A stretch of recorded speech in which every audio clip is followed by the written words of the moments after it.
A cold Milton Keynes day, a bit of mist in the air, isn't there? There's a bit of moisture in the air. You can see it completely overcast, chilly, just above freezing, probably 3 or 4, maybe 5 degrees maximum this afternoon.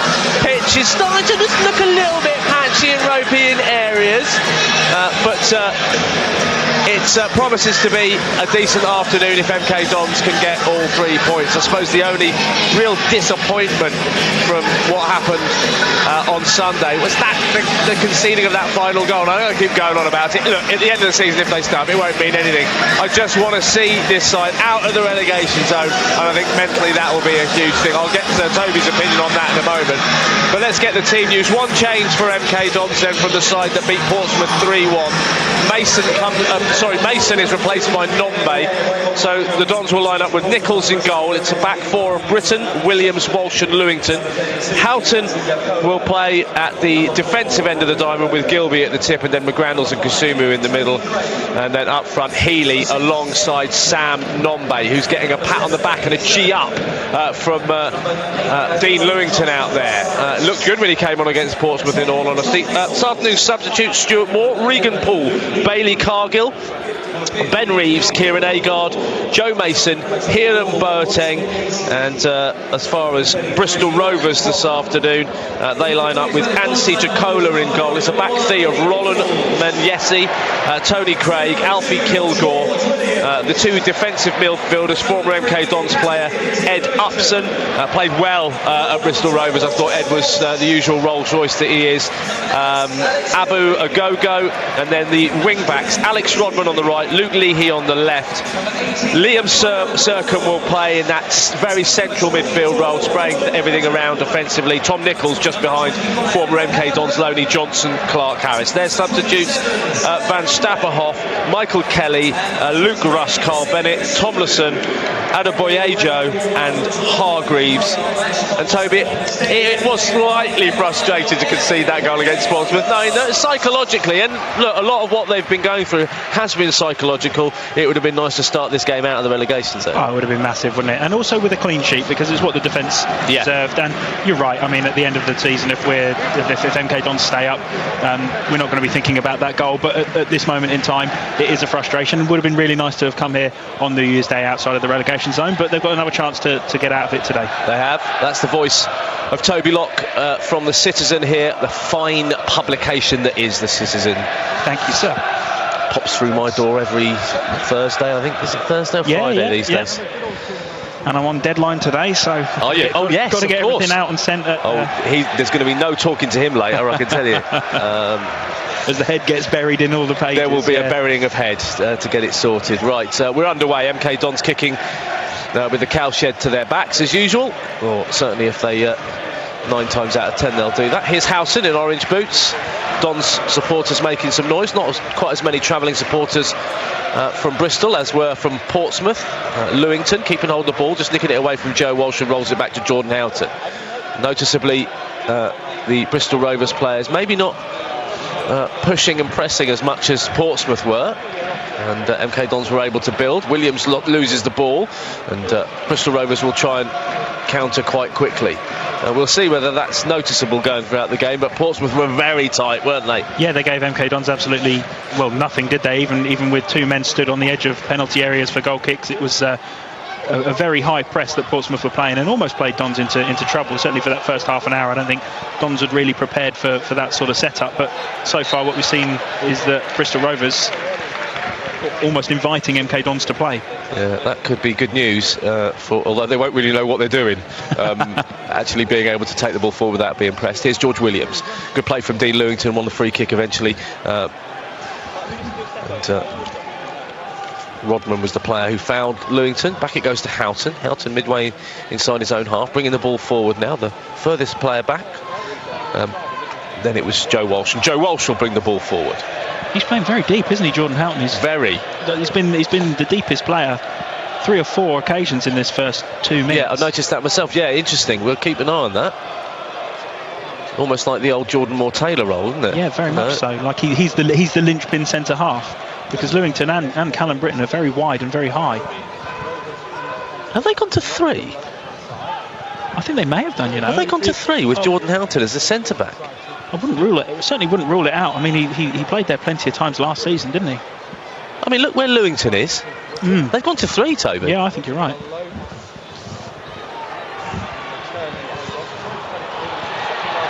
Well, that's how it looks anyway. I mean, we'll keep an eye.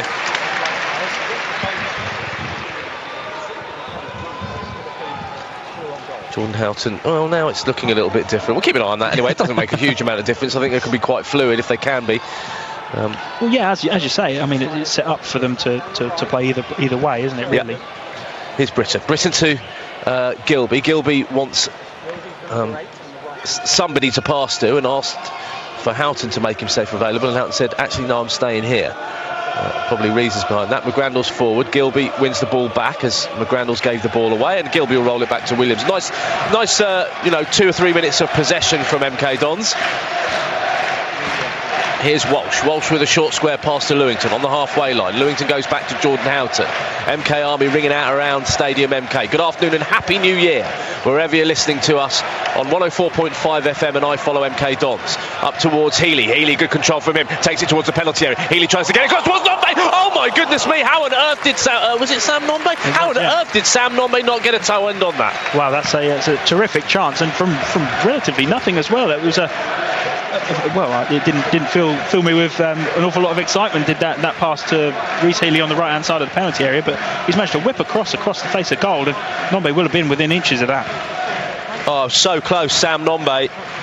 And you could see the reaction from Russell Martin, who turned round and just put his head in his hands. Very, very close to taking the lead 3.5 minutes into this game. Three Counties Sport on BBC Three Counties Radio. Apologise for my slightly croaky voice. It's that you might think, he's had a late night up boozing till all hours. It's not true. I didn't have anything last night, so... Very restrained of you, Luke. I know, very ill of me. I spent most of December ill. It's really quite annoying now. There we go. Here goes Sam Nombe, trying to nick the ball away from the number 24, Ronin Menayesi. Puts it out of play. He's so tenacious, isn't he, Sam Nombe? He's I mean, you just look at that, like you say, tenacity and that physical presence, and it's what MK Dons have missed so desperately. And it's been really, since Chuks and Ike left in the summer, they didn't really have any sort of powerhouse players anymore that could bully players. And Chuks wasn't a target man, Sam's not a target man. No. But they were both, they get on the ball, they're hard to budge off. If they're going to go shoulder to shoulder with players, they're not going to end up sprawled on the floor. They're going to take them on, and it's a massive presence having him back for MK Dons. Just for somebody to be able to play the ball up to, even if it is a big booming long ball that's ultimately aimless. Nombe's going to chase it down and put the defender under pressure and not make it easy for them. Look, the ball's in the middle of the park at the moment. I just want to say this about Nombe.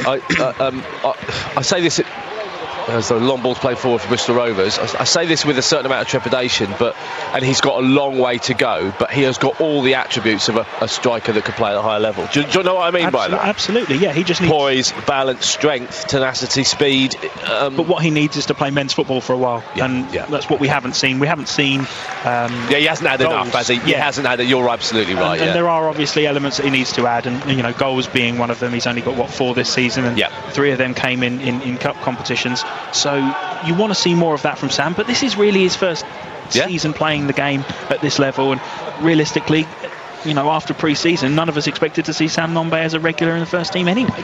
So he's come as a bit of a surprise package. Similarly with David Kasumi, he's a rough diamond as well, but he's a good enough player, and there are elements in there that you think, wow, you could really turn them into something special, but they just need time and honing, I suppose, and that'll happen on the training ground, and that'll happen the more they play football. I'd like to see David Kasumi just work on his physique a little bit more, if he just needs to bulk out a little bit more, would you say? Yeah, I think so, but that's not to say that's in his metabolism to get any bigger. But we saw what happened with Dele Alli when he had his first season. He was a bit ropey and a bit wiry, and then spent the summer in the gym and came back an absolute unit. It's just a fine balance, when you look at Sam Nombe, he looks he's got that kind of physique. This is not a bad start from MK Dons, don't get me wrong. They've had one opportunity, nothing huge, but they've kept the ball, and they've kept the ball very nicely with a little bit more purpose. You know, under Tisdale they would keep the ball for 10 minutes and do nothing. Keeping the ball for keeping the ball's sake. Yeah. Yes, and there's a little bit more purpose about it these days, which is good. 7 minutes played, good throw. Healey runs onto this one on the edge of the penalty area. Nombe chasing it in. Healey can't get it across. Lots of Bristol Rovers shirts back. Gilby shoots, say the fans. It just didn't drop properly for Gilby on the edge of the area. Now McGrandles will deliver. He's delivering across towards Nombe. It's punched out. Lewington. I thought Lewington was going to run in and smash that with a left foot goalwards. Johnson Clark-Harris picks it up, tries to get it into the middle of the park, does, and the goalkeeper Jacola is down, and the referee stops it. I think he might have got a knock to the head. It's the second time he's gone down as well, isn't it? Because he felt a little bit of a knock from Nombe in that chance earlier, but I think as he's jumped for it and tried to get a punch on it, whether he's caught his arm or landed funny, I don't know, but he went down straight away and certainly didn't bounce back up again. Players taking the opportunity to get a drink. A reminder, if you've just tuned in, good afternoon. It's Toby Lock, that's the voice of Toby Lock. I'm Luke Ashmead on 104.5 FM, covering MK Dons against Bristol Rovers here at Stadium MK. It's 0-0. MK Dons lining up with Lee Nichols in goal. It's a back four, or at times it's a back three, but we'll go with a back four of Callum Britton, George Williams, Joe Walsh and Dean Lewington, and then midfield Houghton, McGrandles, Gilby and Kasumu, with Healey and Nombe up front. Substitutes are Moore, Paul, Cargill, Reeves, Agard, Mason and Boateng, and the opposition have Ed Upson, former MK Dons player, and Johnson Clark-Harris, who had a loan spell at MK Dons. Certainly didn't play the kind of football he's played since leaving MK Dons. He's certainly been more of a threat and more of a player that warrants the number 9 shirt, which is what he's got at Bristol Rovers. So I'm sure I seem to remember him playing a game at Bradford one night, and Andy King, the former recruitment chief here at MK Dons, he was waxing lyrical about him, but furious that he wasn't being played in the right role and the role that he was supposed to be brought in for. And I think we only saw him 5 times, Johnson Clark-Harris. You could see there was something there, but they were looking for a Benik replacement at the time, and well, you're never going to find that, and it was always going to be a difficult time to come in and replace what Benik brought to MK Dons, and well, his loan spell was cut short. We're going to see Geordie van Stappershoff come on, which for me, Jacola was nice and easy, but Van Stappershoff is the replacement goalkeeper. I think it looks shoulder injury to the goalkeeper, to the Bristol Rovers goalkeeper, Ansi Jacola. Ansi Jacola is certainly holding his arm. They've strapped it up actually, so whether it's a strain or a dislocation or something along those lines, but Jacola will not continue, and Van Stappershoff is about to come on, and we're going to have a fair old delay, aren't we? Yeah, well, I mean, it's been at least 4 minutes after his first injury, and then of course this one as well.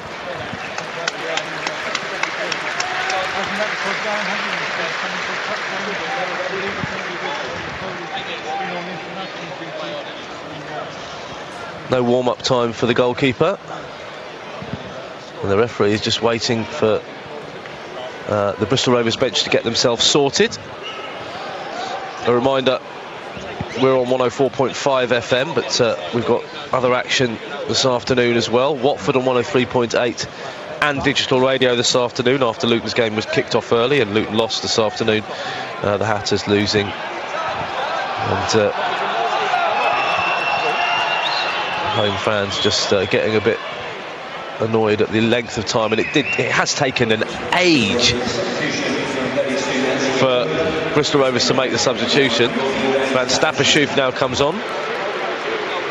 Yeah, it was. I mean, there was a good minute between Jacola going down the sideline and the replacement making his way onto the pitch at last. You'd have thought as soon as he went down initially that it would be your time to start getting ready. Tranmere 0, Coventry 1 will take, and elsewhere Bolton 2, Burton 0. Are they going to get safe? I think Bolton might get out of this. Seriously? Yeah, I think they will. I mean, that would be incredible, wouldn't it? Nombe does well, looks to get past Tony Craig, but can't. And eventually it's cleared upfield by Roland Menayesi. Up towards Nichols.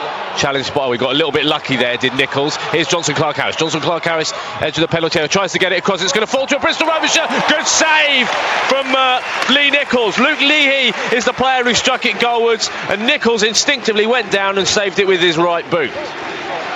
Yes, first real attack that we've seen Bristol Rovers have. First real time I think we've seen Bristol Rovers have the ball, and it was a good save again from Lee Nichols. Here's Clark-Harris. Clark-Harris has got to do better there, hasn't he? I think he's at least got to make a connection. Yeah, it was got to be braver, Toby. A terrific ball into the into that sort of awkward no man's land for the goalkeeper. Nichols couldn't come or go, and he just sort of left waiting for Clark-Harris to make a connection to try and get a block on it, and as it is, he's completely missed it.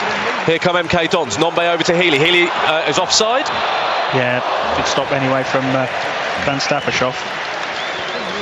But Healey shouldn't be offside there, should he? He's got the entire line to look across. Yeah, that's disappointing.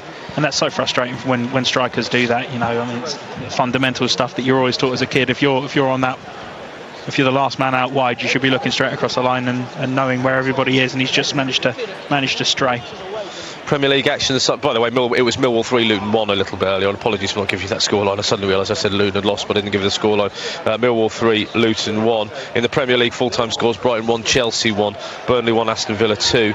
3 games going on at the moment. Newcastle against Leicester, Southampton against Tottenham, and Watford against Wolves, all 0-0. That Watford game available on 3 County Sport, of course. Wickham on 98 FM, Stevenage on 95.5. Here's Sam Nombe. He picks the ball up, tries to play it in towards David Kasumu, can't get there, and a go will play out to this near side. Rodman takes it on. Good challenge from Sam Nombe, who lost the ball initially. Just needs to calm down a little bit when he's on the ball. I think he's so eager, probably a lot to do with the amount of time he's had off, so eager to get the ball forward. He just needs to be a bit more sensible about it. Well, do you remember when Russell Martin said that he wanted to see less of Alex Gilbert because he was trying to do too much? You know, it's great to see a player who is desperate to win the ball back, having given it away. But he's given it away on halfway, and you know, as a centre forward, it's not the worst thing in the world to do. But he has raced around then trying to get the ball back, and he's ended up winning it level with his own penalty area. And you think, well done for doing that. Yeah. But your energies, if you blow up with 10 minutes to go, it'll be little bits like that where you think you didn't need to do that. You know, Lewington was there and Kasumu was there. He didn't need to be as tenacious as that, and his energies might be better spent, you know, further up the field. But those are the things that we've just spoken about, Luke. Those are the bits that he does need to hone, and that he'll learn by playing more football. 15 minutes played. A good opportunity per side, you'd have to say. Healey's crossed to Nombe, missed by inches. Nombe missed the ball by inches, and then Leahy shot saved by Nichols with his feet. Walsh to Lewington on this near side, back into Walsh. Walsh has a go in attendance to Nombe, and Nombe across to Kasumu. Kasumu will roll it in towards Healey. Healey looks to turn. Healey, great turn from Healey. Healey scores. What a super turn on a sixpence from Rhys Healey inside the penalty area. Got the ball from David Kasumu, and in that position he's absolutely deadly. Lovely turn, left foot shot. MK Dons 1, Bristol Rovers 0. He has been missed so desperately by MK Dons, hasn't he? Since he missed those 3 months out. I mean, there's 3 goals in 3 games now, and that's just, he's carved that all by himself. It wasn't really a chance when he picked the ball up, but his trickery and his quick feet has allowed him to spin his man and beat the keeper with relative ease. And I think as soon as he got sight of goal, I don't think there was much doubt in anyone's mind. I mean, such a good finish, and it doesn't matter which foot it's on, by the way. He'll finish left-footed and right-footed and with his head, and what a good goal. Just when the game was starting to become a little bit towards Bristol Rovers, they were just starting to not take control of the game, they were starting to have more say in the game. And Rhys Healey and Kasumu, I mean, it was a bog standard ball in from Kasumu, wasn't it? Yeah, it was just a bog standard ball. See what you can do with that. And that's what he can do. Lovely from Lewington on Nichols. Here goes Kasumu in a bit of space, but Bristol Rovers looking a bit ragged at the moment. Kasumu, crossfield pass towards Healey. Healey jumps, decent header though from Kilgore. Gets it to Leahy. Leahy on that far side, chips it forward. Is there a flag going to go up for Nichols? There isn't a flag. I'd like to see that one again. Nichols will play it across in towards a go-go. Great challenge from David Kasumu. Super stuff from MK Dons, throwing their bodies. Here's Upson to Rodman on this near side. Rodman takes a touch, looks to go up against Lewington. Rodman will deliver. No, he won't, because Lewington will block it off. And it's gone out of play on this near side. Two really good challenges there. And the second one for Kasumu, just threw his body at it. Agogo was lining up, took his shot, but he couldn't get it goalwards because Kasumu blocked. Here's the throw on this near side. Level with the penalty area. 17.5 minutes played. MK Dons 1. Bristol Rovers 0, going well so far. Rodman clips it over towards Agogo. Walsh comes across and heads it out of play. Applauded by his captain, applauded by his manager, and it will be a throw to Bristol Rovers, level with MK Dons penalty area, and the Dons lead by a goal to 0. Rodman to Nichols to Rodman. Kasumu steps in, puts it out of play. Rodman throws again. It's towards Johnson Clark Harris. Houghton's with him. Kasumu's there. Kasumu, by the way, is absolutely everywhere at the moment. Houghton. Healey decides that the best option right now is to hoof it upfield, and that's panned out quite well. Kasumu's playing so well, Toby.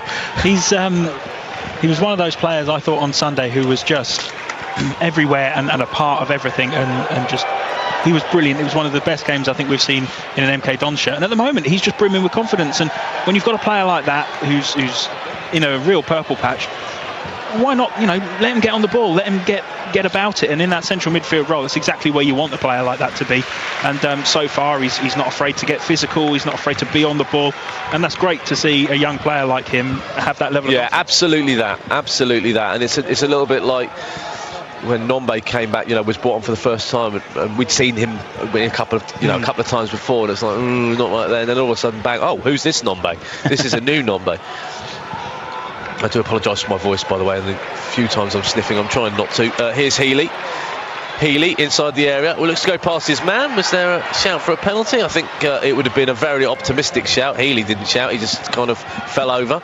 Lovely touch from Houghton. They're all playing with that little bit more confidence, aren't they? It's incredible. Yeah. It's difference. It's a few results, mate. Oh, absolutely it is, yeah. Towards McGrandles, all about the first touch. McGrandles will play it on to Britton. Britton on the right-hand side. Will he play it first time? Gilby wants it. Drills it across towards Healey.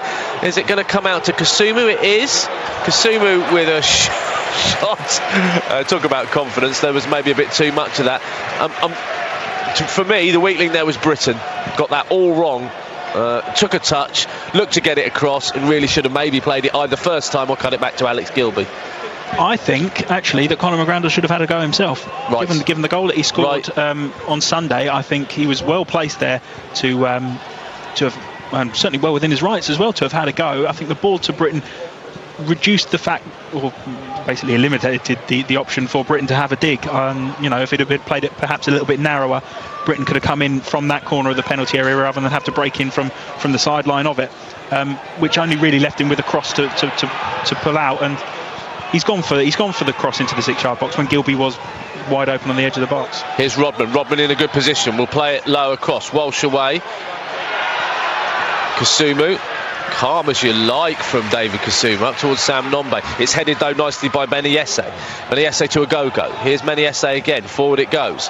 Nichols is going to get to this. Shot from Nichols, smashes it over the bar. But they are good going forward, aren't they, Bristol Rovers? The movement really, really good. They look dangerous, they look keen, and they look every bit the team that's 7th in the division. What they've lacked so far is that cutting edge, and they've only really had one shot that's tested Lee Nichols so far in this opening 21 minutes. 1-0 is the scoreline for MK Dons. And, they're good value for it, to be fair. Huge amount of goal scoring opportunities, but they're playing well. Here's Gilby to McGrandles. Three County Sport on 104.5 FM.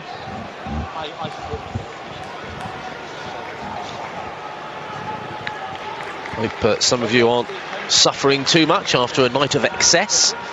We would never do anything like that, would we? Oh, absolutely never, not. Ever do that. Ever the professionals. Never do that for a game. I think most New Year's days I have been like that after a game. Here's Nombe to Gilby. Long range effort from Gilby. Not sure Van Stappershoef touched that. The players thought he did. Yeah, I think. Well, Don certainly thought that he got a touch on that. I don't think there was many protests otherwise, but neither the referee nor the linesman looked very interested in giving it, did they? It was a decent effort from Alex Gilbey. I think he's a goal every other game at the moment since he got his first of the season. And we do need to see more of that from Alex Gilbey. It's one of those situations where you have a midfielder who's got that much ability at the defensive end and at the attacking end, and I think Don's got to try and exploit where his best attributes are, and I think that's certainly going forward. And the goal that he took on Sunday was just brilliant, wasn't it? Yeah, absolutely superb. 22.5 minutes played. Bristol Rovers fans just getting a bit frustrated with their side at the moment, but it shouldn't be. I think they've looked dangerous. Certainly got goals in them. Don's got to be very focused defensively today, playing the ball around at the moment. Here's Gilbey to Houghton. If anyone complains about them playing the ball around at this point, I'll be very cross, because although there are times to get rid of it, they're 1-0 up and they're controlling the game, so be a bit wiser, folks. Jonathan Clark-Harris dive, I heard from behind me, and Dean Lewington looked at him as if he'd dived.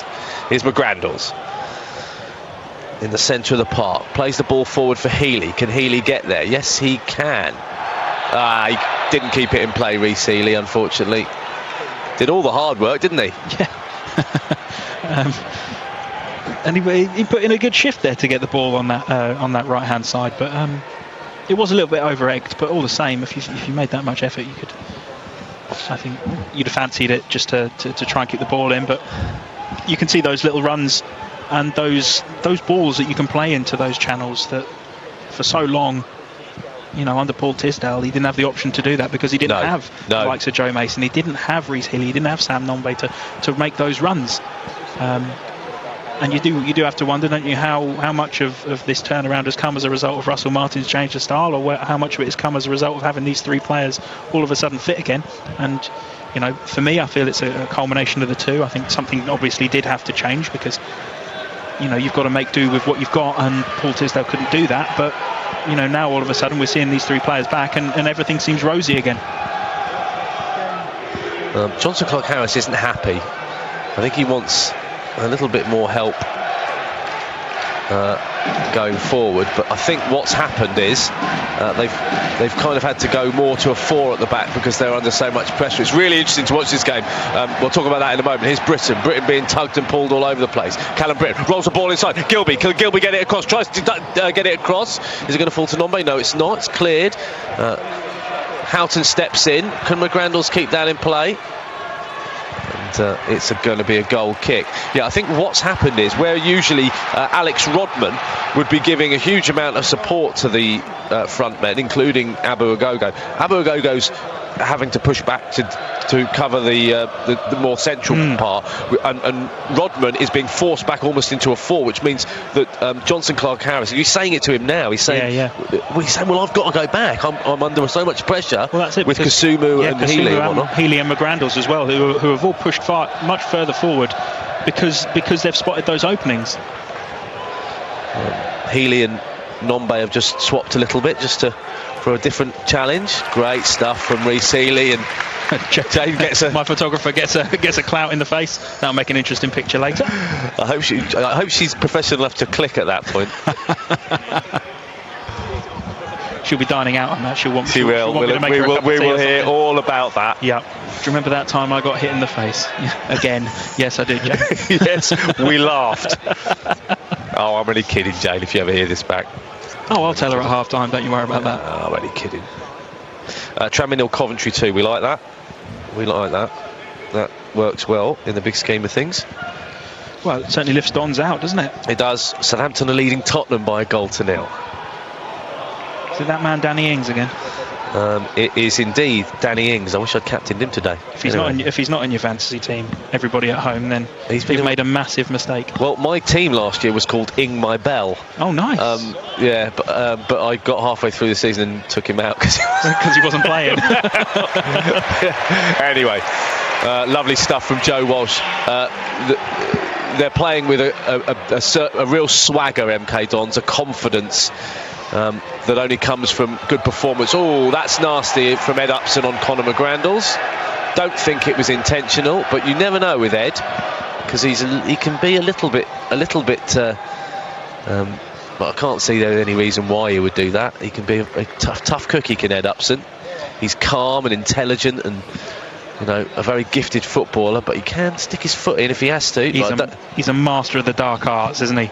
Yes. He knows exactly what to do. He knows exactly where to leave his studs. He knows exactly when the referee's watching and when the referee's... I don't think he did do that on that occasion, No, absolutely not. But he's a smart player in the centre of that park. Oh, I'd have Ed Upson as a player in my side if I was an MK Dons player, supporter. I think sometimes the only problem with Ed Upson is he sometimes can switch off a little bit. Yep.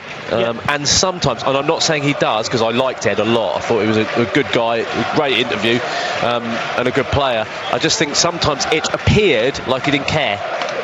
I'm not saying he didn't care, but I think sometimes it appeared. That's the way players carry themselves. Trucks was the same. Trucks and EK looked exactly like that, like he was walking around the place like he didn't care. Here comes the corner for MK Dons. Clearance comes. And Agogo puts it out of play. Throw to the Dons, level with the penalty area. 28 minutes played, leading by a 1-0 here at Stadium MK. Lewington with the throw. Plenty of movement for Lewington. Gilby is the player who picks it up. Out of play it goes again. Another throw. Very close to the corner flag, this one. Rhys Healey with his 6th goal of the season. So the Dons lose out this time. Johnson Clark-Harris. Well, the ball was nicked off him by Kasumu. Kasumu smashes it forward. Johnson Clark-Harris will clear. That's actually panned out to be a decent clearance. But George Williams will scamper back. This is what he did. Scampered. Got it to Lee Nichols. Nichols to Houghton, and Houghton takes Johnson Clark-Harris out by just dropping a shoulder one way and then going the other. We're now across to Lewington. Lewington to Walsh. If they carry on playing like this for the rest of the game, the Dons, they'll win this game. They're controlling everything, aren't they? Yeah, they're walking around like they've got a swagger, aren't they? And Jordan Houghton basically pulling all of the strings in the old Darren Potter style, really. His head's on a pivot all the time. He's constantly looking over his shoulders to make sure he knows where everything else is. And he's really frustrated there with the ball around the corner to Callum Britton, because he was in acres of space and could see everything unfolding in front of him. And I think the right ball was to lay it back to him. But he's back to the Jordan Houghton I think that we saw during that League Two pop. Yeah, absolutely. When he was very much the man in the middle who was making everything tick. And for a long time, whether or not it was because he was asked to do a different job, or that long period that he spent playing at centre half last season when the numbers were thin, but Jordan Houghton disappeared for a little bit, didn't he? It wasn't the same Jordan Houghton that we'd seen. And I think now in this new system, he's certainly, we're beginning to see the best of him again. Maybe Russell Martin can get back Bailey Cargill as well. Yeah, absolutely. Do you know what I mean?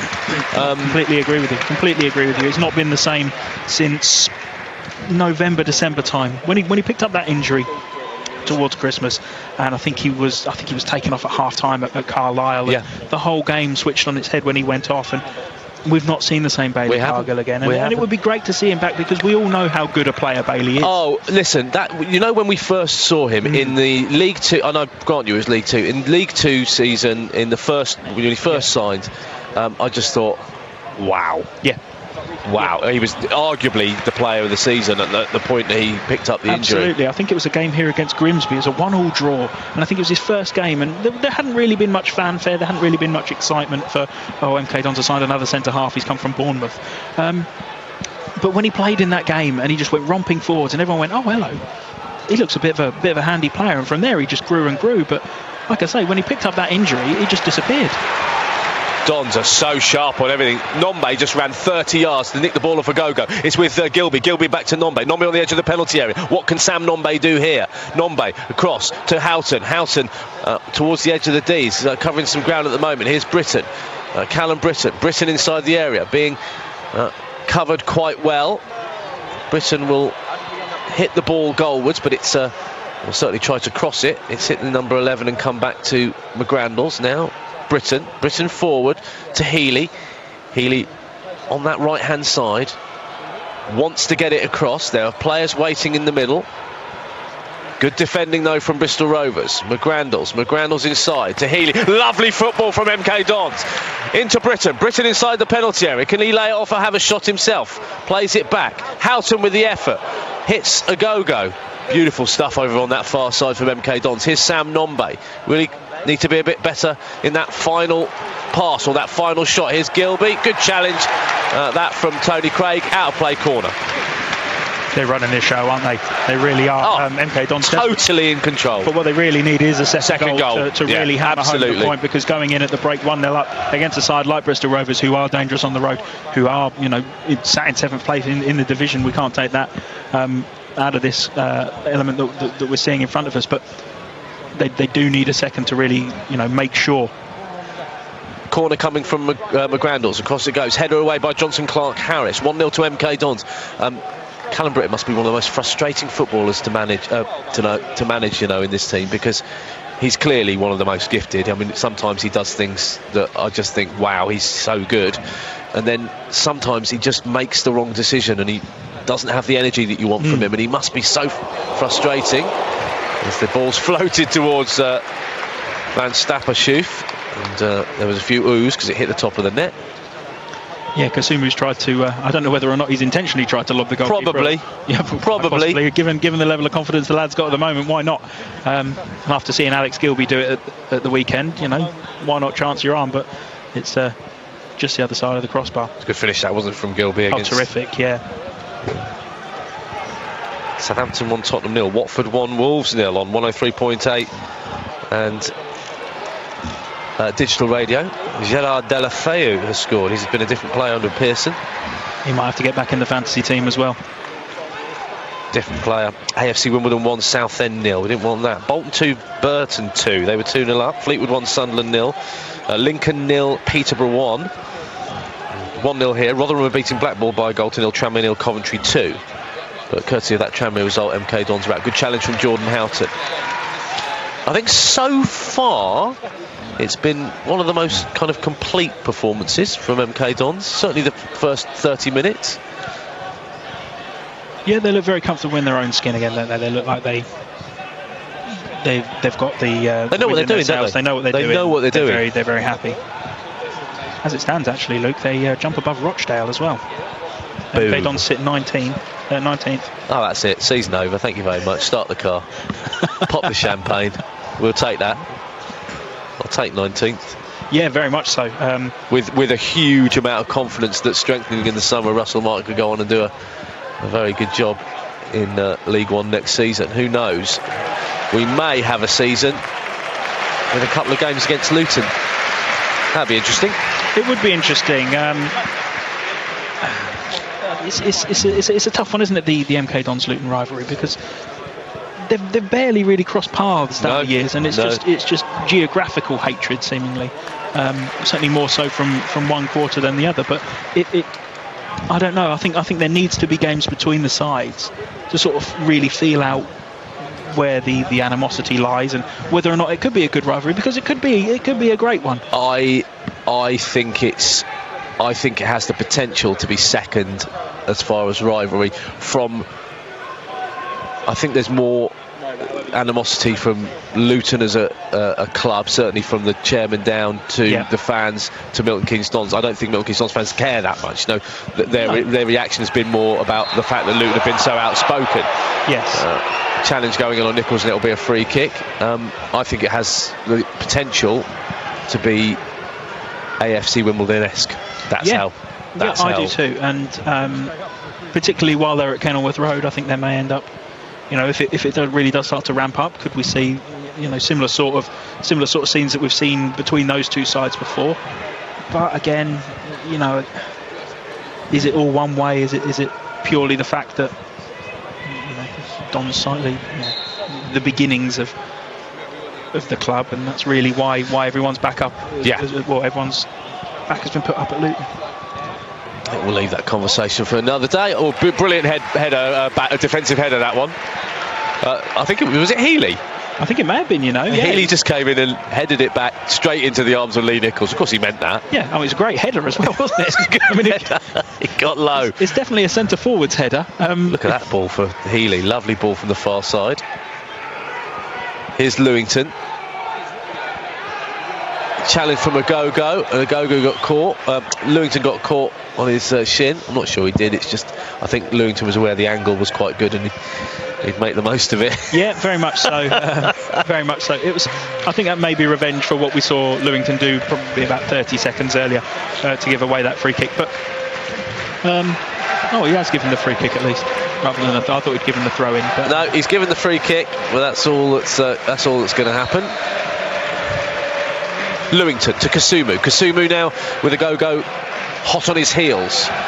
Tries to use his pace to get away from Agogo. Forward it goes towards Nombe, but it's picked up by Gilby. Gilby on the edge of the area. Gilby. Now Kasumu. The Dons are absolutely in charge of this game at the moment. Gilby, lovely turn from Gilby. Gilby with a shot, takes a little deflection. That's going to be a corner. Super football.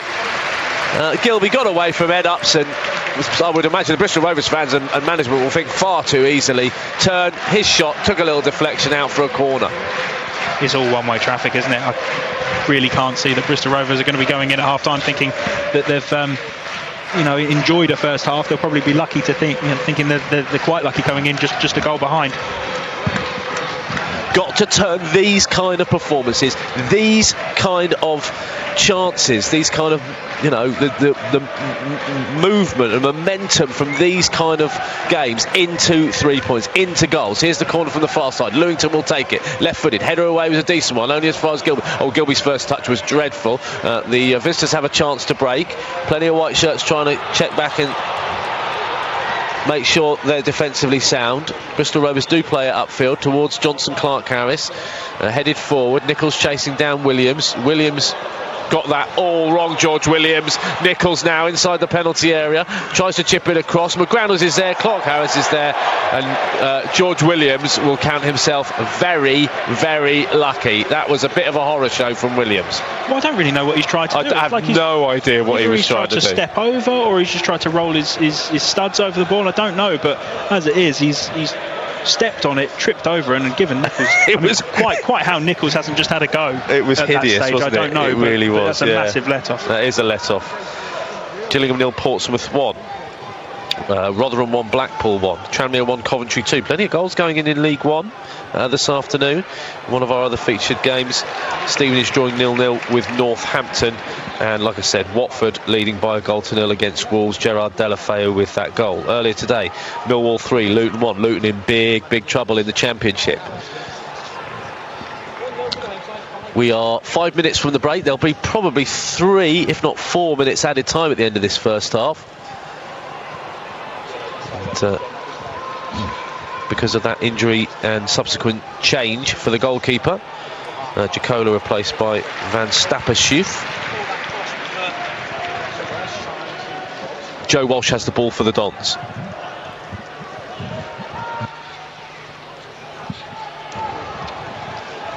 Gilby. Walsh inside his own area, his own half rather, to Lewington. Short pass. Lewington will go back to Houghton. Houghton has plenty of space to run into, and he goes into the centre circle and plays it out to the right hand side, and Callum Britton, who's just over the halfway line. Britton coming infield now towards Houghton. Houghton in the centre circle, across, short pass to Gilby, back to Houghton, who's still in the centre circle. Little short pass to Conor McGrandles. McGrandles out to Kasumu, who's that? I don't know, who's that over on the far side? I can't see. It's Nombe now. It's Nombe over on that far side. Nombe still inside the penalty area. Here's Gilby! Oh, great save. Or block. Still with Healey. Healey inside the box. Shot goalwards, cleared off the line. Twice cleared off the line. And maybe Gilby took just that little bit too long, I think. Yeah, I think so. Maybe took one too many touches, but some brave defending from Bristol Rovers. They really don't need to go in 2-0 down. I think it would be curtains if Dons get this second one just before half-time. Here's Nombe. Nombe heads goalwards. 41.5 minutes played. It remains 1-0, but another couple of good chances for MK Dons here at Stadium MK. Gilby's shot was blocked, and then Healey had an effort. But I really think Gilby should have done a little bit better. He just took that little bit too long. And I think it was blocked rather than saved by the goalkeeper, wasn't it? Yeah, no, the keepers had no touch in either of those. No.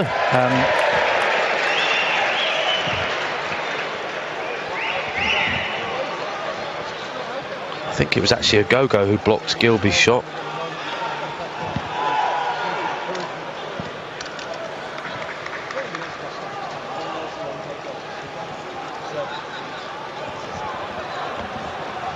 Completely in control here, MK Dons against Bristol Rovers. Williams, oh, that's a handball from Ed Upson. The free kick's been given.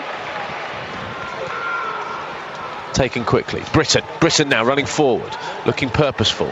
Poor pass from him though. Rebounds off a Bristol Rovers player to Kasumu to Lewington. Lewington plays it square across to the edge of the centre circle, and Houghton now coming forward. They're pushing so far forward, all the MK Dons players. They're making it so difficult for the visitors. Here's Britton twisting, turning, trying to get the ball across. Can't, plays it back. Houghton now. Houghton with a chance to deliver. Will he deliver? He does. Low. Header away was a decent one. Only as far as going back to Houghton. And then over to McGrandles on the right hand side. McGrandles looks to take on the Bristol Rovers players. Comes infield. Little flick inside. He's got that wrong, McGrandles, and it's cleared upfield. And will it go out of play? Houghton's there anyway. Shove on Houghton from Nichols. He does well there, Nichols, to get it across, but it's only found Dean Lewington. Nichols wants a free kick. Well, he's not going to get it, so he might as well get up and contribute to the game. Kasumu will go back to Walsh. What a good first half of football this for MK Dons. Walsh across to Williams in the centre circle, just keeping the ball calmly. Houghton. Bristol Rovers, all they can do at the moment is try and defend, try and stop the flow of this MK Dons side. Kilgore with some defending to do here against Nombe, and it will be a free kick. We've got a minute of normal time remaining, 3 or 4 minutes I would imagine added time at the end of this first half. And it's been a very satisfactory afternoon so far for if you're an MK Dons supporter inside the stadium watching, or if you're listening to Three Counties Sport or I Follow MK Dons, wherever you are. Happy New Year. It's Luke Ashmead and Toby Locke. Certainly proving to be a happy New Year so far for MK Dons, isn't it? They've absolutely been in control of this one. It's a shame they are only leading by the one. That's the only thing, isn't it? Yeah. But you know, if the referee were to blow the whistle now, you know, absolutely take it and walk away into 2020 full of confidence, because all the players are playing like they've got that level of confidence again. Forward it goes from towards Healey from Kasumu. Healey beaten to the ball by Menayese. Healey looking to win it back, and that was a bit part football. The number 7, Liam Sercombe, was the player who committed the foul. I think it was against Rhys Healey. It was either him or Houghton, because all three of them were clambered together. Yeah, 4 minutes added time at the end of this first half. 4 minutes added time because of that goalkeeper substitution. Here come the Dons. Nombe on the far side. Nombe plays it out to Callum Britton.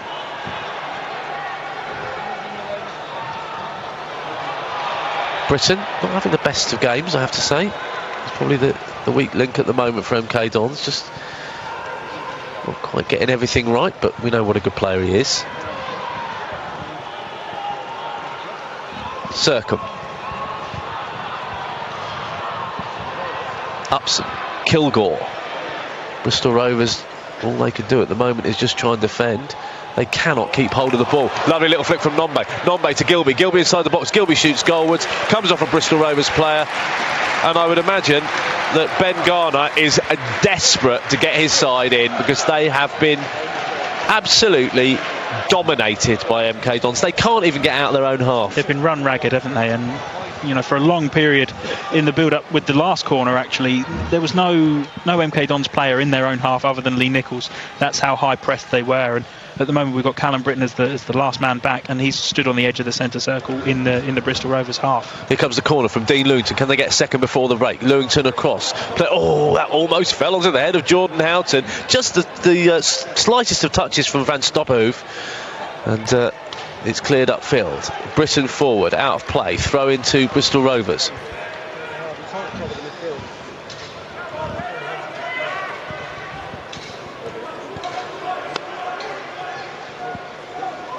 Doncaster 1, Oxford 0. It seemed of late that Oxford just couldn't lose after they'd lost to MK Dons here. When you look at the run, the games that they just went on to, you just realise what a good result that was. Oh yeah, it's massive, but it's a funny one, isn't it? At the moment, nobody really at the top end of the league wants to go out and win it. Newcastle 0, Leicester 2. You got Vardy in your team? Yes. Can you check on that for me, please? Certainly will. I know James Maddison's got one of them. This is what everyone does, isn't it? Well, particularly for the Premier League. Cross it goes.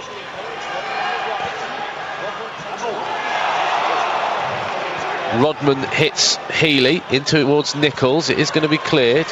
Healey gets it away towards Nombe. Back in by a go-go. Cleared for MK Dons. Floated back towards the edge of the MK Dons penalty area. Away by Walsh. Controlled by Menayese wasn't great. Healey does well. And a go-go steps back and will win it back to pass it back to Tony Craig, and who rolls it back to his goalkeeper, and he clears upfield. Circum flicks the header on towards Nichols. Header away by Joe Walsh into the centre circle towards Houghton. Houghton beating the ball by Upson.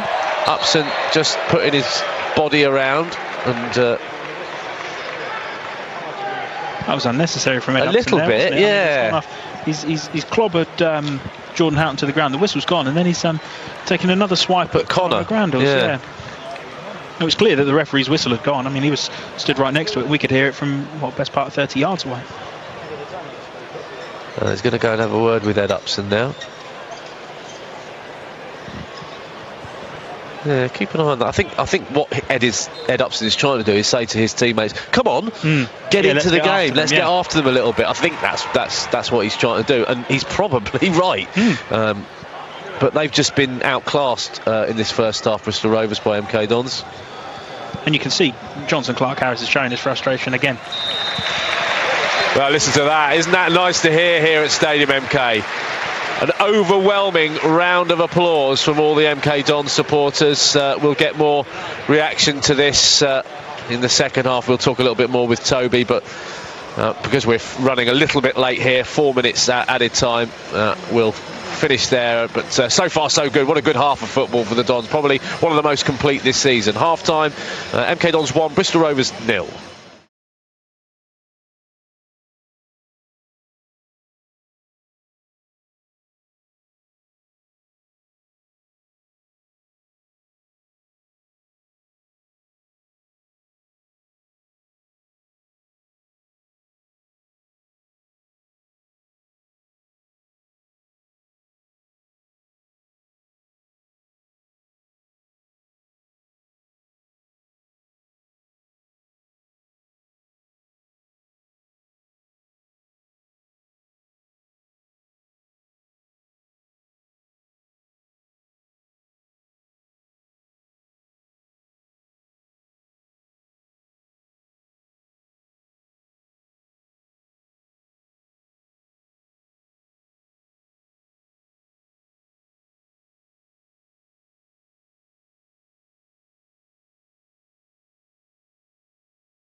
And very clever. And the player coming on is Cameron Hargreaves. Cameron Hargreaves comes on. We are underway. And I just wonder whether or not he's maybe changed the shape a little bit. Doesn't look like it. Maybe just personnel change. He's almost playing now 3-1-4-2, isn't he? 3-1-4-2. Something along those lines, anyway. Bit of defending for MK Dons to do here, and they're playing it nicely out from the back. Walsh will play the ball forward, puts it out of play, and gets a cheer from the visiting fans who want I would imagine they want a reaction from their players, don't they? Very much so. And I think, you know, we have spoken about playing out from the back before and the merits of it, the drawbacks of it, and I think that was one of the drawbacks. It was Joe Walsh getting a little bit caught in possession, really, with you know, the players chasing him down and not really giving him a chance to get the ball away, and ended up having to put it out of play. Well, he put it out of play with no mucking around that time, smashed it up and out of play over on that far side, and it'll be a throw to Bristol Rovers. MK Dons just making the one change today. Nombe in for Mason. Nombe's been busy. Too much in the way of goal scoring opportunities, but busy, energetic, menacing. Alongside Rhys Healey, the goal scorer. MK Dons leading by a goal to nil here at Stadium MK, 46.5 minutes played. Bristol Rovers have the ball on that far side with Hargreaves. Hargreaves trying to get it across. We'll play it to Upson. Upson plays it in. Header away was a decent one. Was there a foul on number 15, Alfie Kilgore? There was, and it will be a free kick.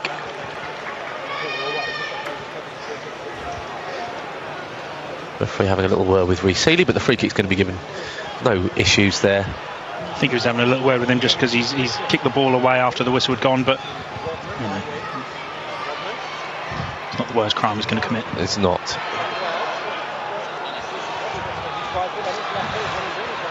Bristol Rovers doing their very best in this second half, a little bit sharper. MK Dons just got to stay focused, certainly for the first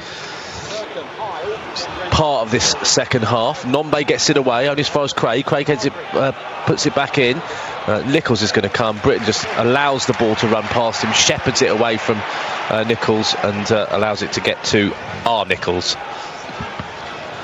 It's been interesting having what we said about Jonson Clarke-Harris, you know, barking some orders and, you know, pointing and gesticulating that his teammates should be working harder. A lot of the Bristol media were saying at the break that he's, you know, something of a hypocrite in that sense, that, you know, when things aren't going well, Jonson Clarke-Harris does tend to go missing. Right. And to be honest, we've not seen an awful lot of him. No. But he has been the one who's been most vocal on the pitch of shouting and pointing and telling the opposition where the rest of his teammates where they should be. Here come the Dons in towards Healey. Healey's first touch wasn't great this time. And that is as good a dive as you'll see. Yeah, he's clipped his own heels there, I think, as Leahy, but Rhys Healey always has. He's like Upson in the sense that he knows what he's doing a lot of the time as well, doesn't he? He knows when to leave a foot in or lean on somebody, or give them that little bit of extra pressure. Free kick taken by the goalkeeper, Houghton here. That's exactly what Houghton should be doing, what he just did then. And McGrandles gets Leahy gets a bit of his taste of his own medicine from Conor McGrandles, who goes down. Anyway, Britton takes the free kick. The second half's not really got going yet. Britton, ball down the line towards McGrandles. Not a good ball from Callum Britton, who continues to be the slightly off-form player, but he's just loose passes, not quite getting it right this afternoon, Callum Britton. Although you could argue that Conor McGrandles should have done a little bit better getting to that ball. Anyway, it's contagious because Tony Craig, the captain, puts it out of play, and it'll be a throw to MK Dons that Callum Britton will take. Yeah, certainly. It's not that he's having a bad game. No, Callum Britton is just at the moment. Given if everybody's on a 7.5, he's at a 7. Yep. Here is Britton, and that's why he's so good. Just quick feet, lovely stuff from Callum Britton. He can do it just in an instant. Britton drags the ball back and goes play. He likes that move, by the way. It's not the first time I've seen him do that. Here's Britton to McGrandles to Lewington. They're certainly making it more difficult for MK Dons to pass the ball around now. It's just how long they can keep up pressing a side who are moving it around so nicely. Walsh to Kasumu in towards Lewington. I'm not sure Lewington was the intended target, and the free kick has been given because Lewington fouled Alex Rodman. Oh, that's brilliant from Nombe. He's caught Rodman napping on the ball. He's burst 20 yards probably to get a toe in from the on the defender and nick the ball back for MK Dons. MK Army is being sung loud and proud inside Stadium MK. The coaching staff of Williams, Martin and Harley all in deep discussion in the technical area.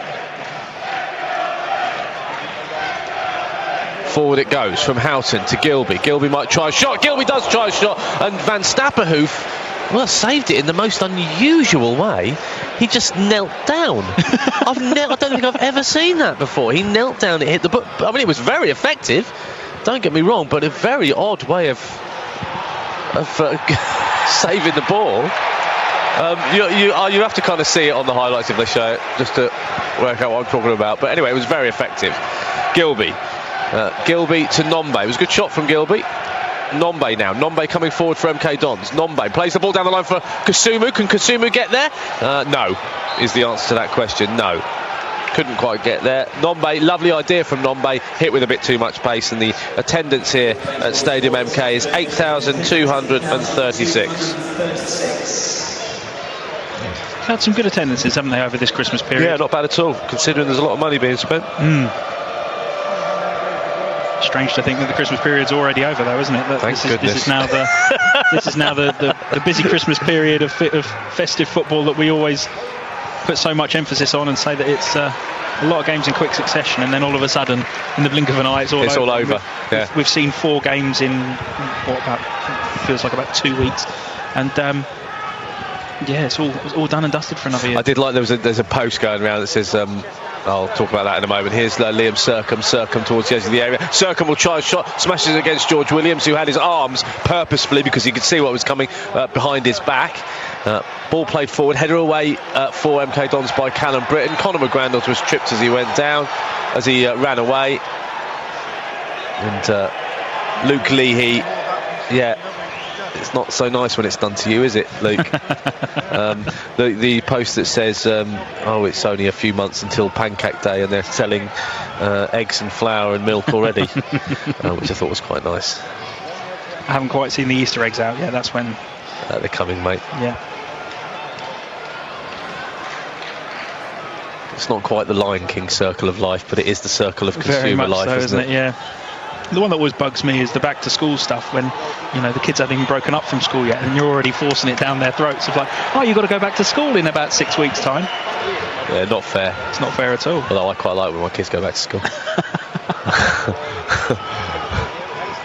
Sooner the better. I think they should open in the summer holidays, make it optional. Most parents should send their kids in. What opinion would you have had of your parents if they said, Luke, you're not going to have the summer holiday off this time? Yeah, this is a good point. Well made. Thank you very much. I wasn't a very good student anyway. So by my final year, I took it upon myself not to go to school. But I don't suggest that's a good idea for anyone. Look, you could end up like me. Mr. Three Counties. A mess. There's George Williams, heads the ball out of play. Throw in on this near side.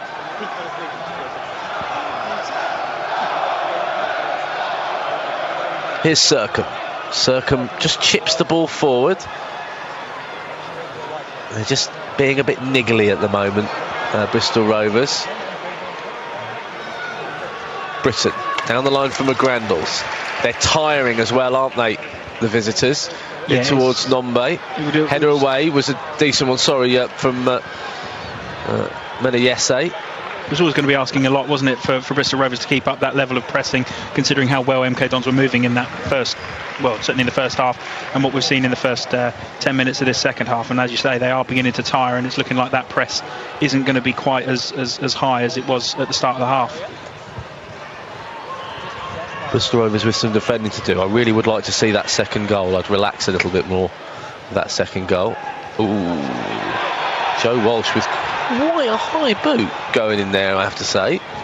Not something you'd see on the continent. I think Rodman was wise to take a step back from that. Yeah. It looked like it was all day long. It had stud prints on your chest written all over it, didn't it? The problem is, if the player's looping down for that and heads it, that's a sending off because yeah, you know.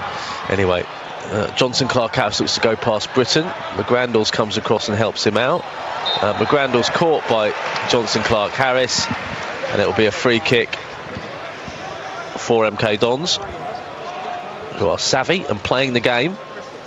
56 minutes played. Not quite been as good in this second half as they were in the first, but they always knew that there was going to be a reaction from Bristol Rovers. They couldn't be quite as bad as they were in the first half in the second half, and they haven't been.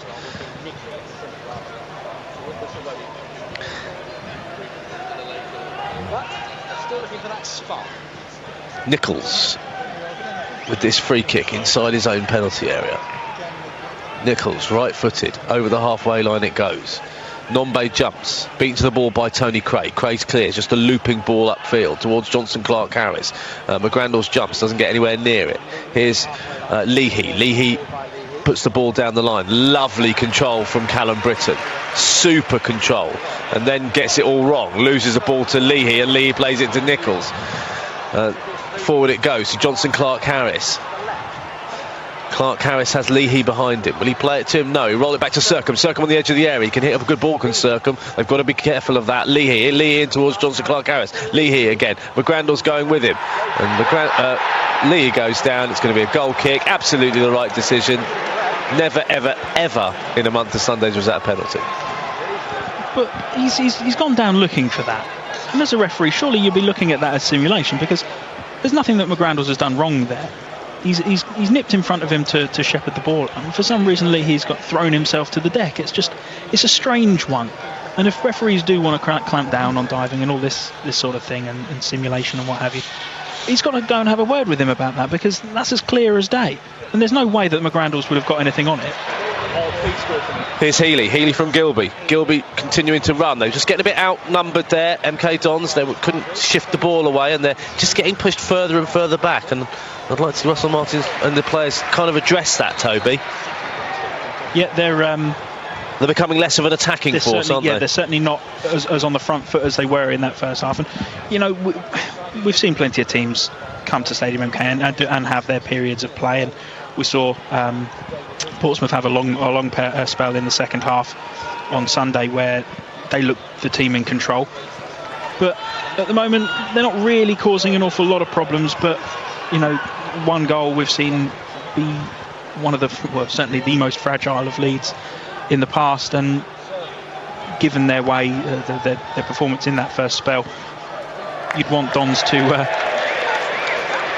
have had a bigger lead. But you know, when players like Ed Upson are just passing the ball straight out of play 5 yards away from Leahy, it's half the work's being done for them at the moment. Not only is Toby Locke my co-commentator, here's my pause for cold relief. And jolly good company, sir. Here's Johnson Clark-Harris. Brilliant from Gilby to Kasumu. Kasumu bringing the ball over the halfway line. Plays it forward to Healey. Healey now, there's three Bristol Rovers players there. Healey looks to go past him. Menyese, but can't. Healey will play a little short square pass to Callum Britton. Who wants it? Who wants it, Callum? Who wants it? Take it on yourself. Callum Britton gets the ball across. No, see, this is what Callum Britton's got to do. He's got to play what the other players want, not what he thinks should happen. I mean, it's a terrific ball. I mean, it fizzes across the edge of the 6-yard box there at a lovely height, but there's nobody there to gamble on it and try and throw their head in front of that. In that situation, he needs to have stopped and looked up.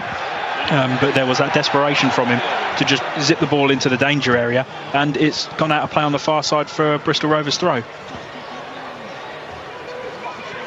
It's frustrating because it's just here. It's Nombe. Nombe's picked up a loose pass. Nombe with a second chance.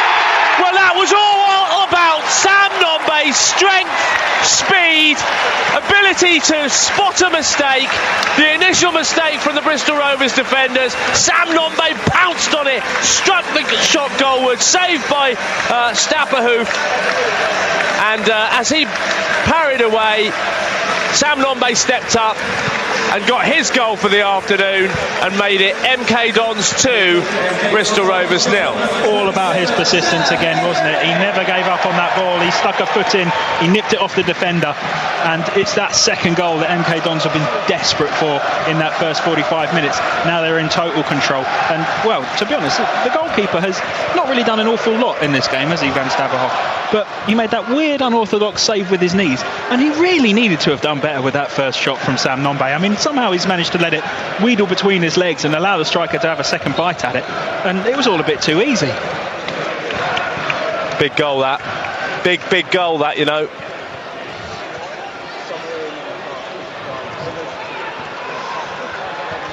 Ball across for Bristol Rovers. Lewington doing his defensive work. McGrandles back to Lewington. Lewington plays it on. Here's Nombe. Nombe takes a little nick, tries to get it out. Great break from MK Dons. There's an MK Dons player down at the moment, Lewington, but Gilby would continue. Gilby running at the Bristol Rovers defence. Now Healey will play it over to Kasumu. Kasumu, it wasn't quite on Gilby's wavelength. It's cleared only as far as Dean Lewington.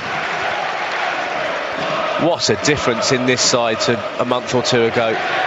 It's quite scary, really, how virtually the same team can be so different. And I'm not talking about Healey and Nombe, that's a given. They were always going to make a big difference because they were a goal-scoring threat. Talking about in other areas of the pitch, Houghton and Kasumu and Gilby. Gilby's a different player. Yeah, it's they've got a swagger again, haven't they? They're playing like an MK Dons side that we've seen in years gone by. Not swaggering right now because they've made a little defensive error of their own. Sercombe will play it out to Luke Leahy. Leahy on this near side. Leahy up against Callum Britton. Leahy gets the ball across. Good. And there was a shove, wasn't there, I think, from Johnson Clark-Harris. Well, he can shout and moan all he wants. There were two hands in the back of Dean Lewington. It's a free kick. And MK Dons will take it 62 minutes. They lead by 2-0 and should, and I mean should go on and win this game. Ben Reeves is coming on. He's not mucking around, is he? No. When you go 2-0 up, bring on a player that creates more. Just wonder who it's going to be for. Healey, perhaps? Oh, McGrandles.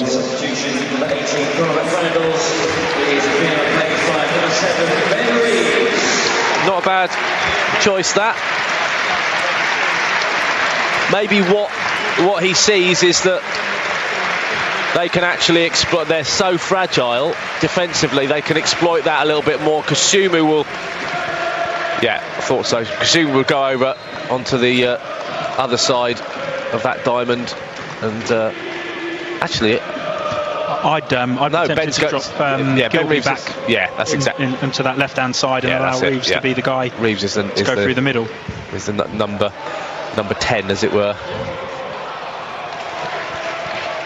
Though he's not number 10. He's the attacking central midfielder, you'll call him. It's easy when it was 4-4-2, wasn't it? Yeah, it was. Can't be the number 10 when we've got two players in front of him, really, can we?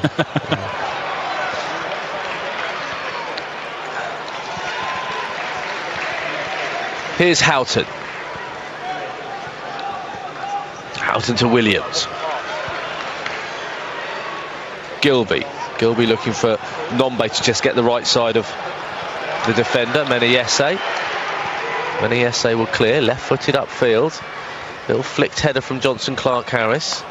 Good challenge from Jordan Houghton, but nobody can follow that up. And there is a bit of a break on here. Sercombe and Leahy. Sercombe, he can hit him. Sercombe out to Leahy. Leahy will deliver a little chip ball in. Header away was a good one. Britton gets in. Will it be cleared? It will be cleared.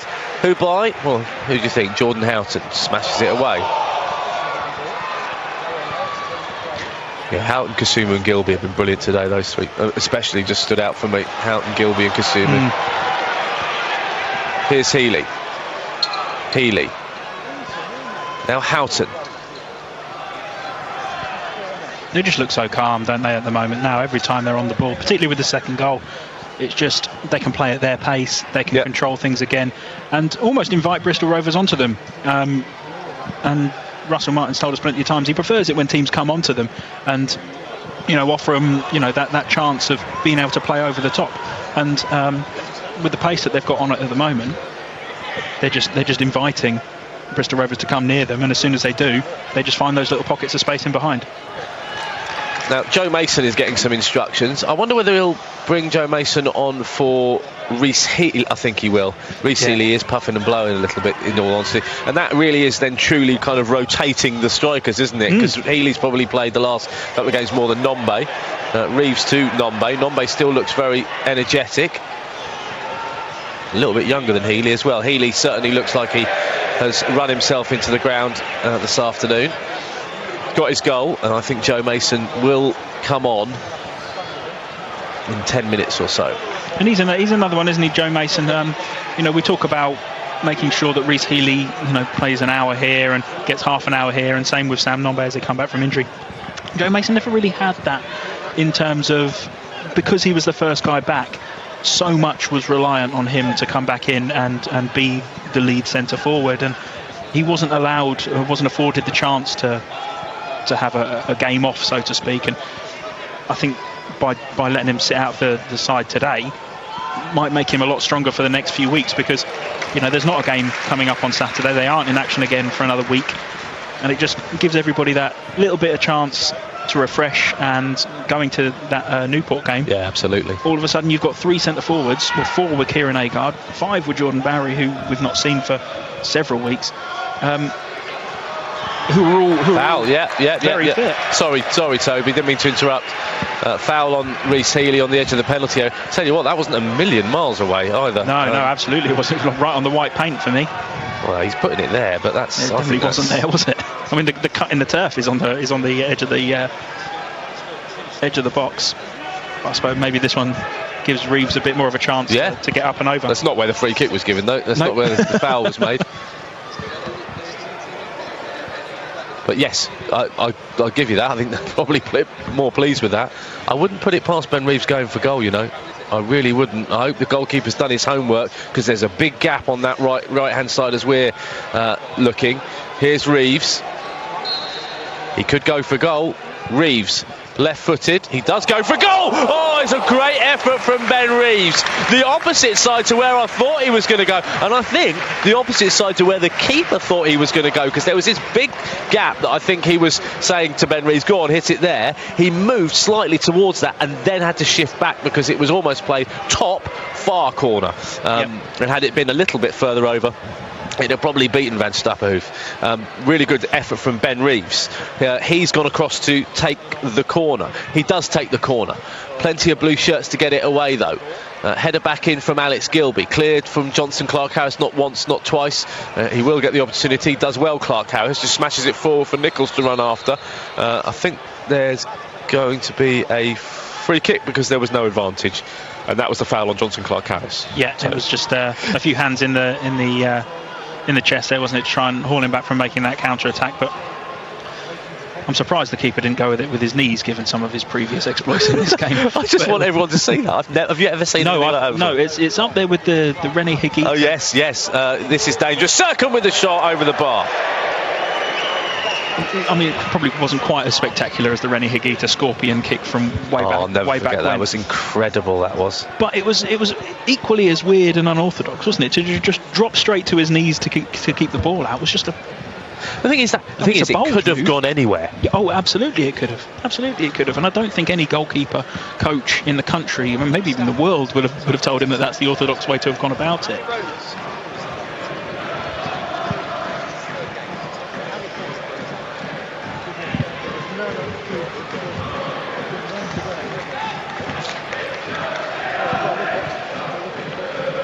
Well, this has been a couple of very good home games for MK Dons fans to enjoy, and they haven't had many this season. Reece Healey jumps, Tony Craig just stands there and slightly leans forward, so Healey almost rolls off his back. Dukes of Hazzard across the General Lee style. Is that probably before your time? Well, where he slides through the window? No, slides across the bonnet. Oh, across the bonnet. Across the bonnet, yeah. That's what I was thinking about, but you know. It's all about Rhys Healey's touch. What a ball forward.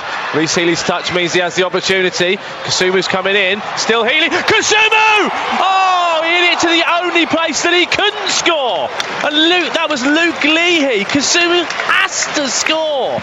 And that is not a placement, David Kasumu. That is a smash it into the roof of the net. Toby. Wow, what a great move. A terrific ball over the top to Rhys Healey. His touch maybe took him a little bit too far wide, but he's done brilliantly to stick Tony Craig on his backside with a little drop of the shoulder. He's done the right thing by picking out Kasumu, but Kasumu, as you say, lace it and stick it in the roof of the net, boy, because that's goal written all over it, and that certainly would have been game over. Reeves. Clearance comes, there's Upson. Oh, Britton missed that and he smiles because it was very, very close. Sercombe bringing the ball forward. Sercombe. Down the line it goes to Leahy. Leahy will play it long and forward towards Johnson Clark-Harris. Gets his head on it. Walsh comes across. Joe Walsh. Oh, it's lovely stuff from Walsh. Walsh, calm as you like. Now Callum Britton. Britton back to Walsh. Walsh has got a man coming in on him. Hargreaves. Clearance comes. Smashed forward by Jordan Houghton towards Healey. Healey then to Nombe. Nombe fouled by Leahy. Leahy likes doing that, doesn't he? Likes being an annoyance. Gilby gets it away and then loses the ball. Gilby. Yes, that's so Alex Gilby to concede a free kick like that. He's just clamouring to win the ball back. And that's what his manager, I think, wants less of just every now and again calm it down a little bit. Yeah, very much so. He's like a kid in a playground though, isn't he? It's so great to watch. Yeah, absolutely. And it looks like Joe Mason time now for MK Dons. It wouldn't surprise me at all that Rhys Healey's hand on his hips, panting hard in that centre circle. It's not though.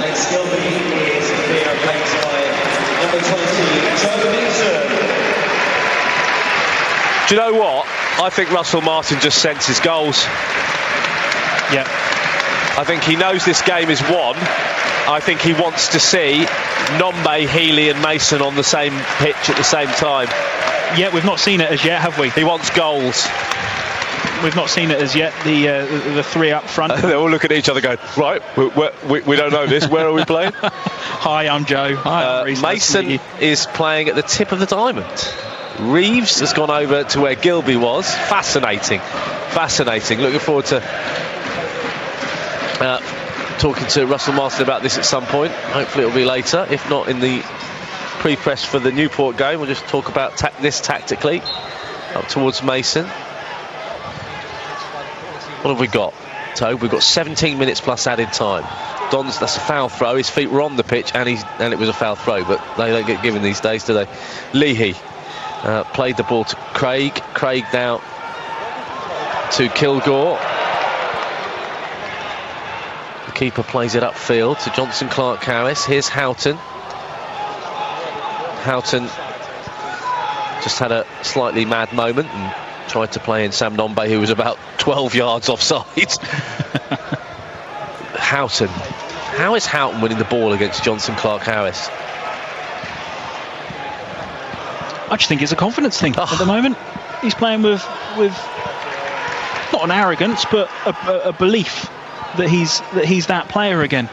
And at the moment, it looks like he feels that nothing's going to get past him.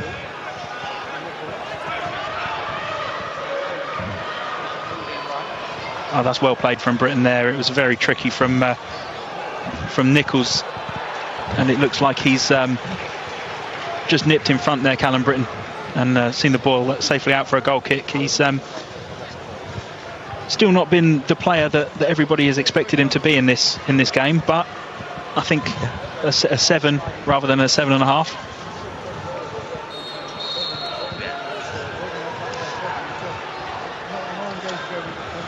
Goodness, I mean, let's be honest about this, Toby. You know, we've seen some games this season that have made me want to give up doing this job. You didn't do the Fleetwood game, Luke. I didn't. My word. That was a long journey home. I mean, I'm joking, of course, but it's been very, very difficult, and in a run of games that we had to sit through, and we've never had to sit through that kind of run of games before. No. It was the worst run in the club's history, wasn't it? It's by miles. Yeah. By miles. And not just in terms of results. You could almost accept it if the performances had been there, but the performances just weren't. And it was just terrible football and terrible results. And you couldn't see the club going anywhere but down. All of a sudden, though, in these last 3 weeks, it's all come together. I mean, even when we were stood up in the press box after the Bolton game, and we were talking to Russell after the game, and we were both thinking, all the signs are there, but you can't see where they're getting goals from, or you can't see the defence holding out for long enough to hold out for a clean sheet. And twice they gave glorious opportunities to Bolton without really causing an awful lot of trouble at the other end. I think Joe Mason hit the post, but that feels a really, really long time ago. And the amount of change that's happened, and yet it's with the same personnel effectively. They've brought back in Healey and Nombe, who have completely changed the scope and the spectre of how MK Dons are playing. But it's just those two that he's brought in that have come back from injury, and everything's completely different, and it feels like it's September again, and everything's going in the right direction. Unbelievable, isn't it? Just, it's so enjoyable to watch now. There were points where you just thought, well, they're never going to win this game. Can they hold on for a 0-0? And now, Dons fans going into games thinking, well, maybe we can get a 0-0 or 1-1. We're never going to win this game. If we go behind, we're never going to win it. But what results like this show, the game at Oxford's, the game against Oxford also, and even the Portsmouth game really, is that at the moment the table doesn't tell the story. MK Dons, yes, are at the bottom end of the table, but clearly that's not where they're supposed to be, given the way they're playing, the way they're seeing teams off like Bristol Rovers, who are sat 7th in the table, by the way. These are no slouches, but they're just brushing them aside like they're not, like it's a complete role reversal. Kieran Agard's going to come on. He wouldn't put 4 strikers on at the same time, would he? No, I wouldn't imagine so. He couldn't do that, surely. No, it's going to be Reece Healey. Well, what a shift. Another goal for Reece. I'd quite like to see Kieran come on and get a goal, to be honest with you, just for confidence.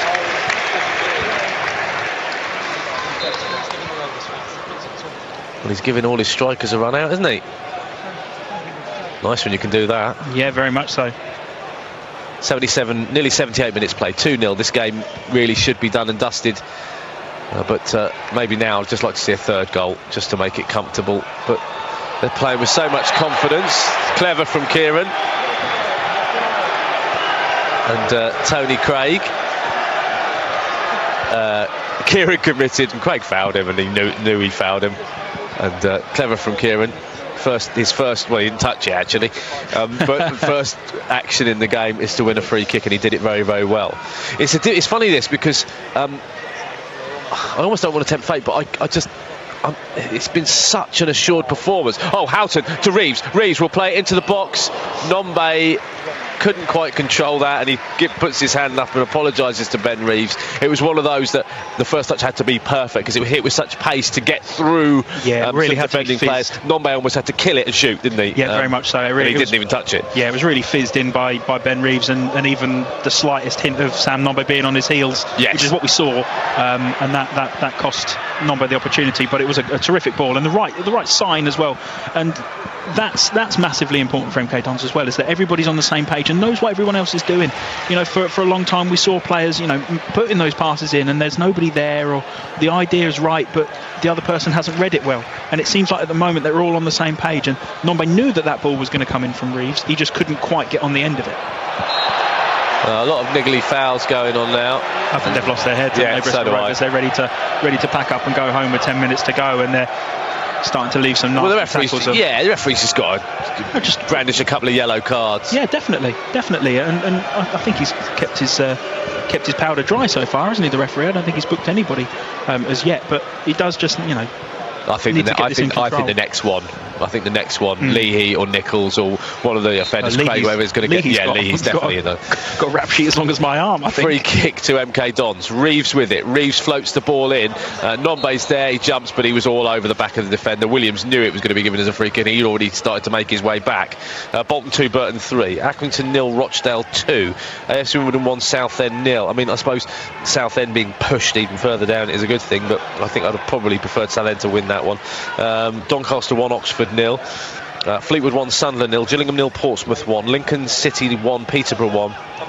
MK Dons 2, Bristol Rovers 0 is the score here. In case you've just tuned in on 104.5 FM, I follow MK Dons 2-0. Goals from Healey and Nombe this afternoon. Rotherham 1, Blackpool 1, Tranmere 1, Coventry 3 is a good thing for MK Dons.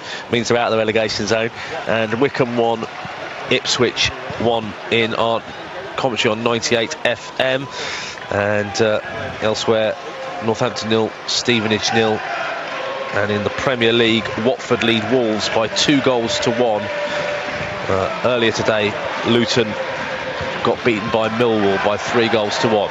Less than 10 minutes remaining here. It's MK Dons who lead by 2 goals to 0. Ball out to the near side for the visitors.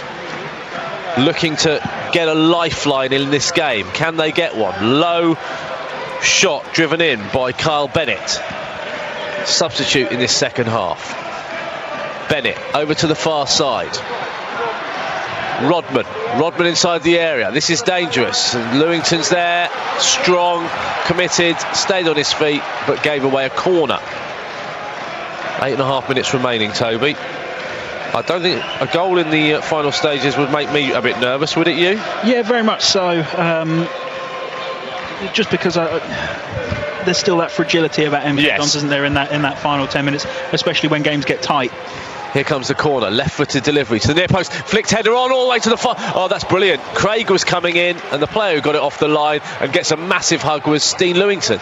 Lewington was there. Craig was almost ready to just go, boom, the captain. The two captains against each other. The Dons ginger-haired captain does the job, puts it over the bar, another corner on this near side. 82 minutes play, 2-0 to the Dons. Healey and Nombe, they're going out of the relegation zone. Back-to-back victories if they can win here. Right-footed delivery all the way across. Header from George Williams. Out again, is it? Is it going to be another corner? It is going to be another corner. The Bristol Rovers fans are sensing they can get back into this game. The number 11 Leahy goes across to take this as quickly as possible. They've got 2 goals to get even a point in this game, and Leahy will deliver. Left-footed this time. In swinger, header away by Joe Walsh. They need to get themselves out a little bit, and Williams is telling them that. And Bennett delivers. Lewington dived at the ball. It hit his back, I think. Flew up in the air straight to the arms of Lee Nichols. Certainly didn't mean that, but when your luck's in, that's what I was going to say. They've had some bad luck in recent years. Agard forward. Is he onside? Yes, he is. Can Agard get a goal? Agard shoots, and Agard scores. It's a lovely finish from Kieran Agard, and he has got his goal as a substitute. Huge confidence boost for Kieran Agard. Lovely ball forward that for MK Dons, and Agard was there, still had to finish. He did finish. It's game, set and match for MK Dons. MK Dons 3, Bristol Rovers 0. Well, what were we just saying about conceding in the last 10 minutes? Well, let them now, because I think that'll be that's certainly game over for me. A terrific ball over the top, and Kieran Agard's, well, he's had a relatively routine afternoon, hasn't he? He's won a free kick, not really touched the ball otherwise, and then just pokes it past the goalkeeper to make it 3-0, and well, that should be it now, I think.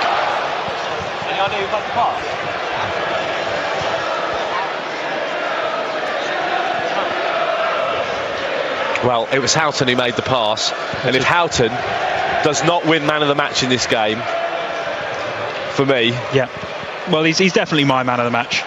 Definitely my man of the match. I mean, don't get me wrong, it's the kind of game where there are strong contenders, right? Alex Gilby, before he went off, I thought brilliant. Yeah. Dave Kasumi's been superb. Joe Walsh defensively has been brilliant. But you've got to give it all round. You've got to give it to Houghton. You've got to give it to Houghton. I think he's been absolutely immense. He's allowed everything in front of him to work. He's started it. He's made it. There's the commentator's code. Just gave the ball away. he's made it easy for those forwards to be comfortable about going forward, is what I'm trying to say. Yeah. There's almost a feeling that we can do this. It's all right, Jordan's there. He's going to deal with exactly it. Exactly that. There's a confidence in the player behind them that they know that even if they lose possession and Rovers try and hit them on the counter, they know that Jordan Houghton's there and that he's in front of the defence and that he'll marshal everything.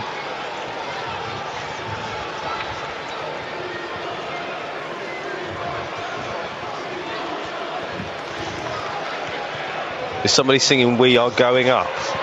We're staying up, perhaps, maybe, but not "We Are Going Up." I think that's at the moment, who knows? With this form, they win every game. They keep winning, Luke. And they've put 3 past 2 very, very good sides.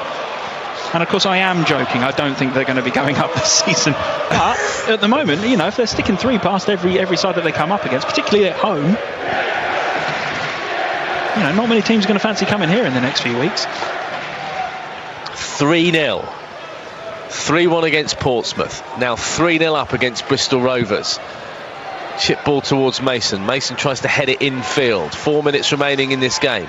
You can have your say post-match in 3 Counties 505 with Jeff Doyle, and just bombard him with what you think about the players this afternoon and what you think about what Russell Martin's done. By all means, 81333. Start your message with 3CR. Oh, and tweet as well. You can tweet at BBC3CR. At BBC3CR, and we'll get reaction from here. I've got a feeling that it will either be one of the goal scorers or potentially Jordan Houghton who's going to be put up to speak to us, because for us, Jordan Houghton's been man of the match. Nombe, clever from Nombe, just through the legs of Luke Leahy. Nombe's worked his socks off as well, hasn't he? Leahy's going to have a really long journey home, isn't he? Yeah. He's not had it his way all afternoon. It's not that he's played badly, but things have gone against him. He hasn't won free kicks. He's been daft when it's come to a few dives, and it's just not been his afternoon. Do you know what, Toby? It would be quite easy for... I'll get back to that in a moment. Here's Mason, here's Reeves. He's been good since he's come on as well, hasn't he? Reeves. Mason wants his goal. Strikes it goalwards. All they can do is defend at the moment, and Tony Craig's he's just literally keeping the defensive 4 there, trying to get players in front so that it doesn't get even worse than this. Houghton.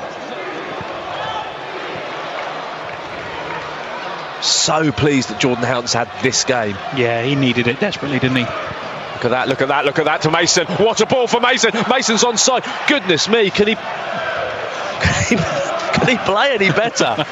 What a ball that was to Mason. In fact, you'd have probably expected Mason to do a little bit better than that. I'm surprised he took his touch towards to go that way, because it was straight into Tony Craig, and he's been pretty good actually, I think, this afternoon, Tony Craig. But that touch did bring the defender back into it. I think if he'd have just let it run over his shoulder, it may have even put him in a better situation than had he taken the touch at all.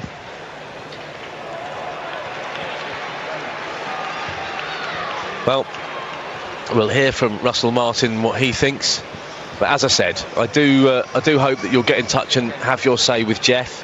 Make sure you put on, MK Don supporter, and you've been at the game or you've been listening at home. It doesn't make any difference actually whether you put that or not. I just want to know your thoughts and feelings on the season so far. What can MK Dons do now? Where can they go? I mean, is just finishing outside the relegation zone still the aim? Do you have a target in your own mind? Have you decided that if they finish 10th, that would all round where we were, that would be a good season? I said consistently, pretty much from the start of the season, MK Dons would finish between 8th and 12th. I downgraded that to 12th when they were in the relegation zone, and I'm going to kind of stick with there. I think that somewhere around 12th would probably be... Yeah, I think in and around the mix for the bottom of the top half. Yeah, I think. But at the moment, I think anywhere outside of the relegation zone, every single person inside Stadium MK would take that. It's still there, isn't it? It's still there. It's got to be until it gets to a point where you can achieve more than that. Every place, of course. And there's always, let's be honest, there's always the EFL trophy, and I'm not mocking that, because at this stage, that's something that MK Dons can cling on to, and if things, it's not going to be a promotion-winning year, is it? Williams steps across. Hargreaves will nick it away from him. Sorry, I didn't mean to interrupt. No. The thing is, another thing that's happening. You earn your luck, don't you? And they have had the rub of the green today as well. So. But they've had that because everyone's throwing their body on the line and everyone's working ever so hard, and you get that from that. You get that little bit of luck as well, and that just happened. Anyway, Reeves has the ball. But yeah, I mean, the EFL trophy is a viable way of having a great day out at Wembley for one, but also lifting some silverware. And it's not the most completely alien prospect either, is it? Because they're not far away from that final. You know, a 10th place finish and winning the EFL trophy. Take that. At the start of this season, we'd have snapped your arm off. In the middle of September, at the start of November. Yeah. My gracious. I think all of our Christmases would have come at once, and we wouldn't be getting presents for the next 5 years.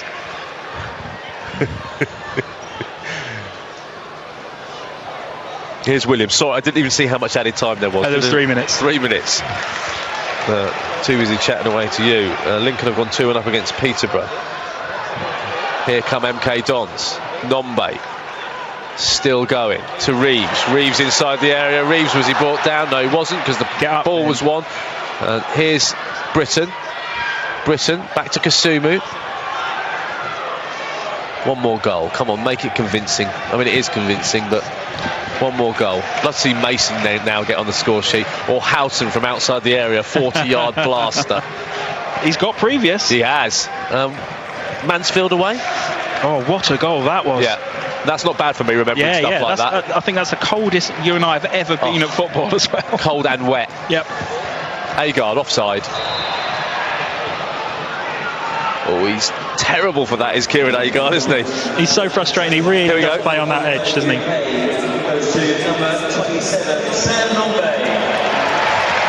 Well, it shouldn't be. Absolute rubbish.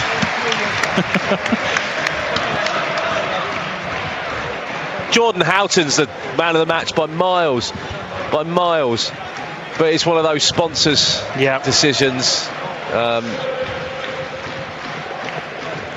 No, he's been terrific. I don't usually react to the man of the match decision, but that was just so ridiculous. I think you have to take the sponsors' man of the match with a pinch of salt, don't you? Because always, you know, I know that they're often guided in the way of where they need to be, but Callum Britton, Nombe wants it, played in towards Agard.